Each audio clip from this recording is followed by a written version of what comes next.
One of the bright young stars we've come to get to know here on New Japan Strong is my guest at this time, Danny Limelight, who has been, man, just a great story, my friend. I've really enjoyed getting to see you compete, getting to learn about you, and I think the best is yet to come. How are you doing? How you doing, Kevin? First of all, I just want to take a second to thank you for having me here. Super grateful for this opportunity, and I'm super excited to be part of Lions Break, to be a part of the New Japan roster, and I just been having a blast with it. It's been a real humbling experience, and I'm just super excited to see where it's going. I've been receiving a lot of positive feedback from a lot of people online, and just a humbling experience, and I'm honored to be part of this team. So thank you so much. Yeah, it's my pleasure, and again, your story is a great one. We'll talk about your military background, your service to this country, and all the things you've done leading up to this point. But of course, the Lions Break Crown tournament right around the corner. It's a Yes, sir. knockout format, 8 top young stars. Everybody's starving, beyond hungry. Everybody's starving. Everybody wants the shot. Everybody wants to be crowned king, from what I'm hearing, I don't know, I could be wrong. From what I see and what I'm hearing, is there's a lot of talent, a lot of upcoming talent in this tournament. So stoked to be a part of it, but definitely not sleeping on my opponents. No, and again, the idea of competing in relative obscurity, making a name for yourself, slowly starting to grow, and then all of a sudden coming out like a shot on Lions Break Collision and getting that first opportunity, and to see how you've continued to grow week after week on New Japan Strong, it has been great. But I bet it's been quite a change for you. It definitely has been, coming up wrestling on the independent scene. I get to travel around, get to wrestle a bunch of talented guys from all over the United States and Mexico included. And then now stepping into what I consider to be the big leagues, with New Japan and now being in the ring with guys like TJ Perkins, Rocky Romero, Bullet Club members, and then the young Lions themselves. There's just a different level of talent that I haven't been in the ring with before. So, stepping into the ring the first time, getting my feet wet at Lions Break Collision in the ring with somebody as experienced, as internationally traveled, and as successful as TJ Perkins, that was a straight shot to the gut right off the jump that I was not expecting. And then, stepping into the ring with guys like Mysterioso, and then tag teaming against, Adrian Quest and Rocky, and just really getting my feet wet in New Japan Pro Wrestling it's been challenging, but I believe that what I've continued to show on a weekly basis, that my tenacity, my understanding, my knowledge of my opponents, and how this whole system works in New Japan has been growing. And I've just been trying to adapt weekly. And that's something that you brought up that the military taught me. It's just being able to stay in the fight, regardless of who my opponent is, and being able to adapt and overcome all odds. And I've just been trying to stay aggressive. And I've been trying to stay, grounded at the same time, because aside from being in the ring, just thinking to myself, being a part of this team, being a part of this roster is something that I never thought would happen when I first, started training to be a professional wrestler.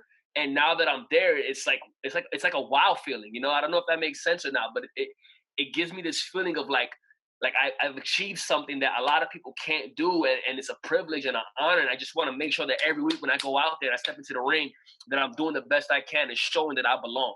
Boy, you can definitely feel the enthusiasm as we talk, and it's just been great. Now, of course, your military background, you served in the Marine Corps, and I've told the story during commentary. You were a drill sergeant. You were the guy who was in the So trainees' faces, right? I joined the Marine Corps when I was 17 years old in 2009. And I went to Marine Corps boot camp in South Carolina. I began my journey as every other Marine does, making my way through the ranks, deployments, traveling the world far and few, and just grinding. And then eventually, when I became a sergeant, I fell into the top 10%. I was selected to go to drill instructor school. I went to drill instructor school. So, like, the Army is called drill sergeants, and the Marines are called drill instructors. Drill And instructor, yes. drill instructors, yes. I went to drill instructor school. I graduated number one out of my class, and then from there I was awarded, the non-commissioned officer sword and the statue, and just like I felt like that pride of belonging. And then I went into the trenches, is what we called it. I was part of 2nd Battalion Fox Company, and then 2nd Battalion golf company. I did 2 companies, and I trained over 350 recruits. I was in their face, grinding them out, pushing them to their limits, breaking them down, building them back up, and just seeing these young men coming through, 18-year-old men, 17-year-old men, all the way to age 27, from all over the West Coast side of the Mississippi River, and here in San Diego, California. It was just an humbling experience being able to mold them and teach them the ways of being a Marine, and that honor, courage, commitment, and that pride of belonging, and that feeling of serving your country.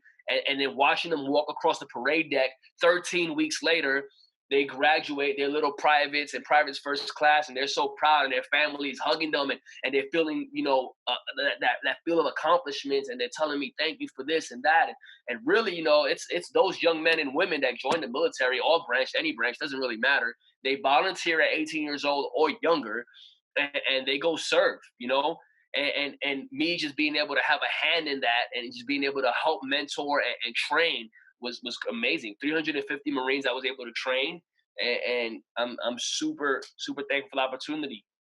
Well, again, you've positively affected all of those lives and all those families. So I think your contribution to the military, to the Marine Corps, and to the safety that all Americans enjoy, it cannot be understated at all. And we really appreciate that, and thank you for your service. The you mentioned Rocky Romero, and of course, when I talk to young wrestlers, and especially anybody from California, obviously Rocky is, he is a household name to Yes. so many of you. But what has it been like getting sort of that nod that Rocky gave you to be like, you might be somebody I could keep an eye on. You could be something. Did that put more pressure on you? Honestly, I met Rocky the first time when I was a young wrestler coming up, on the independent scene and a championship wrestler from Hollywood. And there was just something about his energy, the way he carried himself, his charisma, his in-ring abilities. He was one of the guys that I had on my list of guys I've always wanted to wrestle, Rocky Romero, and seeing him say what he said on Twitter, and then seeing the fans react to it, and just being in the ring with him and seeing his style. And everybody was watching, I feel like we had some kind of like energy that just vibrated off each other. It was almost like, some of the people that were tweeting and posting was like, oh, look, a young version of Rocky Romero in there with the old version, and it was pressure, but I took it as a challenge. Mhm. And it was like, okay, if he thinks this is all I got, or he thinks he wants to keep an eye on me, now let me give him a reason to get in the ring with me. Now let me give him a reason to step his game up, to see that, I'm coming, Rocky. Like, I'm coming for your spot. You gave me that blessing in a way, and now I'm going to show you why I deserve the blessing. And then, this is one of those businesses where we're gonna lock horns. We're gonna get in the ring. We're gonna step across the, and we did that. And it's just, it felt good. It felt like one of those, like, I don't want to say checking the box, because I feel like it takes away from what it actually was. But it was like earn that man's respect. And if he didn't give it to me yet, when he steps into the ring with me one on one, over and over and time again, it's gonna become that mutual respect. Because Well, I'll let you in on a little something. And this isn't anything Rocky told me, but this is me knowing Rocky and seeing him. His goal is to be the junior heavyweight champion. He wants to be the IWGP junior heavyweight champion. He held it as Black Tiger, but never as Rocky Romero. Right. He is pushing himself to make that run. And he's not necessarily looking at you as somebody who he can just help, even though he can, but he is looking at you, somebody who can push him to get him ready for his ultimate goal. So I'll Right. let you in on a little secret that I believe to be the case. But that's part of the reason. I think he saw something special with you, Danny. That's like, this guy's going to make me better and get me ready for what I need to accomplish before I can ever think of hanging him up. And I take that as a huge compliment. But on retrospect, on the flip side of that, that's something that I'm looking at as a long-term goal as well. Ah, And if there's anybody that can get me there, is somebody who's held the championship before. Yes, that's Black Tiger, but the man underneath the mask, was Rocky Romero. And if Rocky Romero is pushing that way in the future, and maybe that's the person I want to grab onto, and see where that takes me. And eventually, hey, maybe he does become champion, and I'm the guy standing across the ring from him right after, looking for a shot at the championship one day. One and all of that is a distinct possibility, no doubt about it. But I think a big kind of looming, overarching problem for everybody on New Japan Strong is the power and presence of Bullet Club. Yes. They have too much horsepower, too many bodies, too much unity. I just don't know how anybody is ever going to be able to accomplish their goal if a member of Bullet Club says, I want the same goal. So you're going to have to, at some point in time, you and everybody else in the other locker room are going to have to come together and decide we need to do something about Bullet Club because they're going to run us out of the building. When I think of Bullet Club, they're tactful, they're smart, they're cohesive, they're a unit, and they move like not at Flip Gordon, but they move like mercenaries. They move with one thing in mind: money and championships and gold, and they move like a pack of wolves. When you least expect it, here's one, here's another one until they get the upper hand, and it works for them every time. And what I don't understand is that how this has gone on for so long and nobody's been able to stop it. Because And because I don't think people are willing to put their egos aside the way Bullet Club has. They if you check their look at ego Bullet at the Club, you got door, man, Kenta, and they are all for one and one for all. but if you look at the guys like Jay White, Kenta, Hikaru Tama, Chase, all these guys are all individual, and many, many more. They're all individual stars alone, and they're together as one. And you look at the history of Bullet Club, all the people that have been part of that unit. It's just been champions after champions after champions who were able to put their ego aside and work as a team. And I feel like, why can't anybody else do that? Or better yet, I've been grounded. I've been in the fight. Like I'm not afraid to be outnumbered. I'm not afraid to have my back against the wall and fight. And we'll see. We'll see if I ever step into the ring with Bullet Club. We'll see if I've ever approached the situation. I know it's only a matter of time before Well, maybe one of them sees me as a threat and want to take me out. it would be interesting to see, but I'm just putting it out there because, again, that challenge that lays before you is not just about Lions break crown, not just eventually getting there with you and Rocky and how that all shakes out, but again, worrying about Bullet Club as well. So, talk to me about your involvement with the Marine Corps now. Again, once a Marine, always a Marine. So, how has active duty life now changed for Danny on a day in, day out basis? What do you do? Well, I am a veteran now. I exited the Marine Corps in October of 2019. And honestly, I kind of like stepped away. I have my uniforms are still in my closet hanging. Um, while I was in the Marine Corps, I was a volunteer youth sports coach. So I coached basketball and baseball. And a lot of the kids that I coached, they're on their, some of them are about to graduate high school now. Some of them already enlisted in the Marine Corps.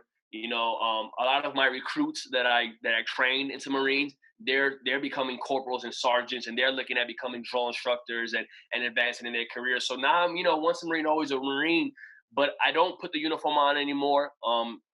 When my phone rings and it's a Marine, I answer. They're looking for advice, mentorship, guidance, how to deal with small unit leadership problems, because that's one of the biggest things in the Marine Corps that makes us such an amazing fighting force is small unit leadership. And I feel like when my phone rings, majority of the time it's a young sergeant or a young corporal. Hey, staff sergeant, and I'm like, hey, you just call me Daniel now, and like, staff sergeant, I'm trying to figure out, how do I handle this troubled Marine, or this Marine that's dealing with financial problems, or this Marine that can't show up on time, or whatever the case may be. And it's just how to work through problems that's at the small unit level. So that's what I do now. If my phone rings, I'm always there for them. Especially my recruits and my old Marines that were in my platoon that I was under my charge, and I just answer questions. And sometimes, they just call to chat and check on me, see how I'm doing. And I see them on social media, and I check on them, make sure their family's okay and stuff like that. And it's all love. It's a blessing being part of the brotherhood. My brothers and sisters that I served with, they're out there doing amazing things right now. Some of them have exited the military as well, and they're going to school, or they're pursuing, their careers and stuff like that. And it's just awesome to see, like, when I was growing up in Brooklyn, New York, like I didn't kick it with certain types of people, and I feel like the Marine Corps opened my eyes to like all types of people, and being able to be one in a unit with people that I never would have talked to perhaps when I was growing up, because they weren't part of a certain crowd or whatever the case may be. And the Marine Corps did that. It brought me, to all these people from all over the United States and the world, and it just made us a family, and like a distant family, but one that I know that if I need something or they need something, the phone's always gonna get picked up.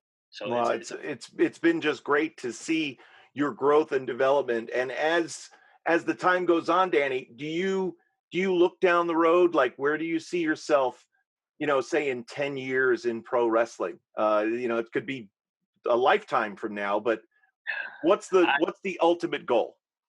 I just want to be like you said, Rocky Romero, a household name. I want to be a household name in 10 years. I want everyone to know who Danny Limelight is, and I want to be wrestling on everybody's TV screen. I want to be traveling with the biggest companies. I want to be a champion. I want to be someone that's respected and that people write on their list. I want to have a match with Danny Limelight. I want to learn from Danny Limelight. That's what I want to be doing in the wrestling business. I want to be you know signed to a major company, doing amazing things, and making my daughter proud because she loves watching wrestling. By then, about to make me feel a little bit old, but in 10 years, she'll be 16, driving in her little car. And I just hope that she wouldn't mind still watching her dad or saying that that's her dad on TV. Somebody comes over and wants to date your daughter. Oh, Knock, knock, knock. Maybe they maybe better that know that when I answer. the uniform goes back on. I'll still make sure I'm in shape to fit it. I'll be in great shape still. Put the uniform on, shave the face, put the campaign. You see them hanging on the wall over there, just Yep. ready to rock. Man, that would be awesome. All right. Well, listen, I want to wish you the best of luck in this upcoming Lions Break Crown tournament. I know you're going to do big things. I look forward to seeing you continue your success on New Japan Strong. It's been a fabulous ride. I'm glad to be a part of it and help tell your story. Thank you so much, Kevin. See All you right. around. Danny Limelight's our guest, and we'll see him with new episodes of New Japan Strong each and every Friday on njpwworld.com. You'll see a whole I'm coming. more of Danny Limelight. Thanks for joining us. Thank you.